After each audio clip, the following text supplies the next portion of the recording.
নির্ধারিত সময়ের আগেই জমে উঠেছে রাজধানীর পশুর হাটগুলো। যানজট এড়ানো মাঠে পছন্দের জায়গা পেতে এক সপ্তাহ আগে থেকে আসা শুরু করেন ব্যবসায়ীরা। আর এই সুযোগে সিটি কর্পোরেশনের কাছ থেকে মাঠ ইজারা নিয়ে আশপাশে একাধিক সড়ক বন্ধ করে বসানো হয়েছে হাট। এই বছর ভারতীয় গরুর আধিপত্য না থাকায় ভালো দাম পাওয়ার আশা ব্যাপারীদের। মোহাম্মদ সাইমের রিপোর্টে দেখুন বিস্তারিত।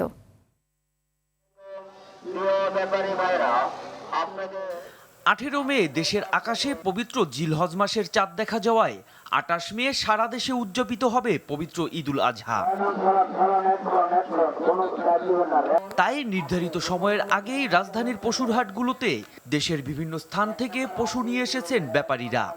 ভালো জায়গা যদি না হয় ক্রেতা আমাদের পাশে আসে না, সেই জন্য হলো বড় বড় গরু আমরা এই জন্য সুন্দর জায়গার জন্য আগে আসছি। এখন ঘরেই হবে বিয়ে বাড়ির পোলাও, যদি থাকে আকিজ এসেনশিয়াল সুগন্ধি চিনি গুঁড়া চাল। মানে ঈদের 10-12 দিন আগে আমরা আগে চলে আসছি। ভারতে গরু আমাদের ইনশাল্লাহ প্রভাব ফেলবে না।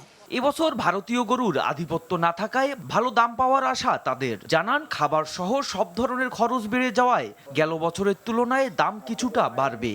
কারণ হলো খাদ্যদ্রব্যের দাম বেশি, এজন্য কৃষকের কাছে আমরা বেশি মূল্য দিয়ে আমাদের গরু কিনতে হয়েছে এবং আমাদেরও ইচ্ছা যে আমরা বেশি মূল্যই যাতে আমাদের বিক্রি করতে পারি। তবে ক্রেতাদের আশা আগের বছরের দামেই কিনতে পারবেন পছন্দের পশু।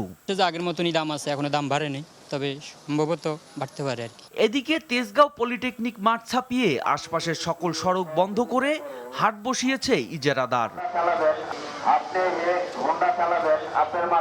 জানান ব্যাপারীদের সুবিধা ও নিরাপত্তায় জাল টাকা পরীক্ষা সহ রয়েছে নানা আয়োজন। জাল টাকা শনাক্তকরণ মেশিন, আমরা সমস্ত কিছুই এবং পানি বিদ্যুৎ আমরা সমস্ত ব্যবস্থাপনায় আমাদের সঠিক আছে।